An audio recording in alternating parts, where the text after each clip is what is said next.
मित्रों नमस्कार। कुछ व्यस्तता के कारण हम काफ़ी दिन बाद आपके समझ प्रस्तुत हो रहे हैं।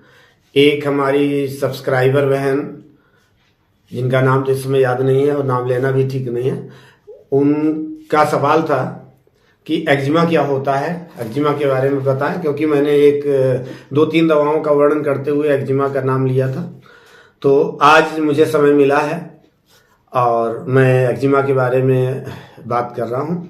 आज सिर्फ एक्जिमा के बारे में बात करेंगे और नेक्स्ट वीडियो में एक्जिमा के ट्रीटमेंट के बारे में बात करेंगे। एक में करते हैं तो वीडियो काफ़ी लंबा हो जाएगा।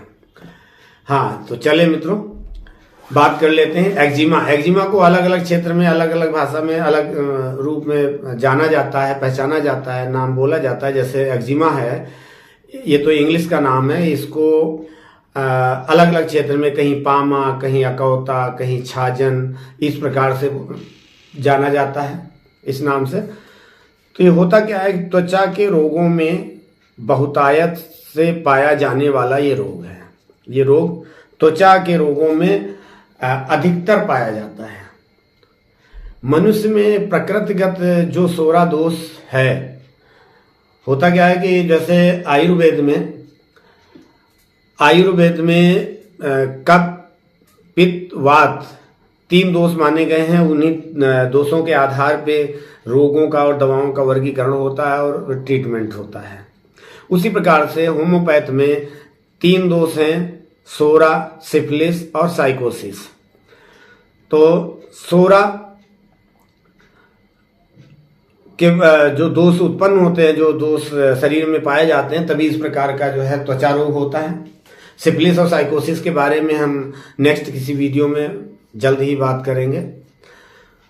तो ये जब सोरा दोष हमारे शरीर में मौजूद होता है, तब कहीं ना कहीं उसका ये विकृत रूप कह लीजिए या उसका असर दिखता है।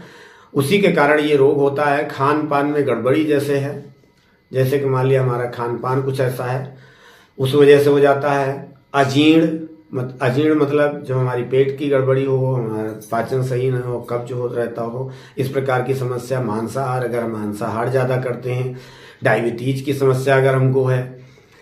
और इसके अलावा ब्राइट डिजीज मतलब जो गुर्दे से, मसाने से रिलेटेड बीमारियां हैं, उनको ब्राइट डिजीज बोला जाता है। और इसके अलावा जिनको गठिया है, तो इन सब प्रकार के, या फिर मौसम, गर्म मौसम है जिसमें पसीना बहता हो, और तो इस प्रकार की समस्या में ये रोग उत्पन्न हो जाता है। उदाहरण के लिए जैसे हम देखें राजमजदूर को, राजगीर मिस्त्री हुआ, मजदूर हुआ, उन लोगों के जो है पानी में, या जिसको हम मोर्टार गारा बोलते हैं, मसाले में हाथ पैर भीगे रहते हैं, तो उन जगहों पर, उन अंगों में जो भीगे रहते हैं, उनमें ये एक्जिमा होने के चांसेस बढ़ जाते हैं। कपड़ा धोने वाला व्यक्ति, जिसको हम वाशरमैन भी बोला जाता है, यदि जो काम कपड़े धुलाई का कर रहा है व्यक्ति और अधिकतर समय वो पानी में रहता है, हाथ पैर भीगे रहते हैं, उनको भी ये एक्जिमा होने के चांसेस बढ़ जाते हैं। ऐसे ही बहुत सारे और काम हैं। गोपालक हुए, पशुपालक हुए, या कह लीजिए खेतों में काम करने वाले किसान हुए, उनको भी कभी कभी लंबे समय तक पानी में रह के काम करना पड़ता है। ऐसी स्थिति में ये एक्जिमा होने के चांसेस बढ़ जाते हैं। इसके अलावा क्या होता है, त्वचा को अगर ज़्यादा देर तक रगड़ा जाता है तो उससे भी ये इस रोग का प्रारंभ हो सकता है, शुरुआत हो सकती है। इस रोग के लक्षण क्या है, पहचानेंगे कैसे, हम जानेंगे कैसे, तो इसके बारे में बात कर लें। तीव्र खुजली होती है, खुजली बहुत ज़्यादा होगी। त्वचा में से स्राव निकलने लगता है। त्वचा में से अगर स्राव निकलता है, खुजली होती है। और मनुष्य में तो पहले ही बता चुके, मनुष्य में सोरा दोष की उपस्थिति होनी चाहिए या होती ही है, जिसको हम इतनी जल्दी पहचान नहीं सकते, लेकिन वो सोरा दोष की उपस्थिति होती है, तभी हम इस बीमारी के शिकार होते हैं। एक्जिमा शरीर के किसी भी भाग में हो सकता है, ऐसा नहीं कि एक ही जगह होगा कि हाथ में या पैर में या कहीं भी हो सकता है, लेकिन कुछ मुख्य स्थान है जहां ज्यादा होता है, जैसे कान के पीछे साइड में, गर्दन के पीछे, बगल में, सिर में, ऐसी जगहों पे ज्यादा होता है। और स्त्री पुरुष दोनों के जननांगों में होता क्या है कि ऐसी जगहों पर सीधा सीधा ये मान लें कि जहां पर पसीना निकलता है, सूखने का समय नहीं रहता, कपड़े से ढका रहता है, तो उस जगह ऐसा हो जाता है।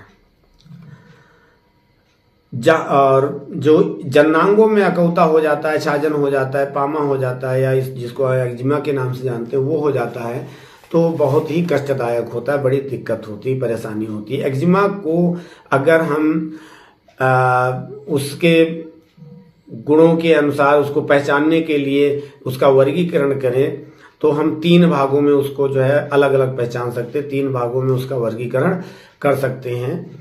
नंबर 1 है खुश्क एक्जिमा, सूखा एक्जिमा, ड्राई एक्जिमा जिसको कहते हैं। वो अक्सर स्किन पे हो जाता है और सूखा ही रहता है और बहुत खुजलाता है, रूखापन हो जाता है, वहां पर डैंड्रफ जैसा या रूसी जैसी सूखी सूखी पपड़ी जैसी होती है और खुजलाता बहुत है, जिसको ड्राई एक्जिमा बोलते हैं। दूसरा होता है तर या बहने वाला। कभी कभी देखा जाता है कुछ लोगों के होता क्या है कि बहने लगता है, कहीं से कुछ हो गया, धीरे धीरे स्किन में पहले खुरदरी स्किन हुई, खुजली हुई, खुजलाते खुजलाते फिर उसमें क्या होता है, एक नमनेस आ जाती है और वो जो है बहने लगता है या नम बना रहता है, गीला बना रहता है, उसको कहते हैं मॉइस्ट एक्जिमा या फिर वीपिंग एक्जिमा। नंबर 3 है एक्जिमा का स्थान विशेष। एक्जिमा स्थान विशेष के अनुसार भी उसका वर्गीकरण अलग अलग होता है, उसका ट्रीटमेंट भी अलग अलग होता है, उसको बोलते हैं लोकेलिटी ऑफ एक्जिमा। जैसे अभी हमने स्थान के बारे में ऊपर बताया कि कान में हो सकता है, कान के पीछे साइड में हो सकता है, गर्दन के पीछे हो सकता है, बालों में हो सकता है, सिर में जैसे बोलेंगे, या फिर जननांग में हो सकता है। तो ये उसके स्थान के अनुसार हो गया। और इस प्रकार से ये एक्जिमा के बारे में हम बात किए, एक्जिमा को पहचानने के बारे में, इस लक्षण के बारे में। अब इसके ट्रीटमेंट के बारे में अगला वीडियो जल्दी आ जाएगा, 2 दिन के बाद आएगा, और उसमें हम प्रत्येक प्रकार के एक्जिमा का ट्रीटमेंट के बारे में अलग अलग जो दवाएं प्रचलित हैं, जो जनरली ली जा सकती है, जिनसे फायदा होता है, उनके बारे में हम बात करेंगे। सो मित्रों, मेरा यह वीडियो आपको कैसा लगा कमेंट जरूर करें, हो सके तो सब्सक्राइब भी करें, लाइक करें, शेयर करें। फिर मिलते हैं किसी अगले वीडियो में, तब तक के लिए नमस्कार।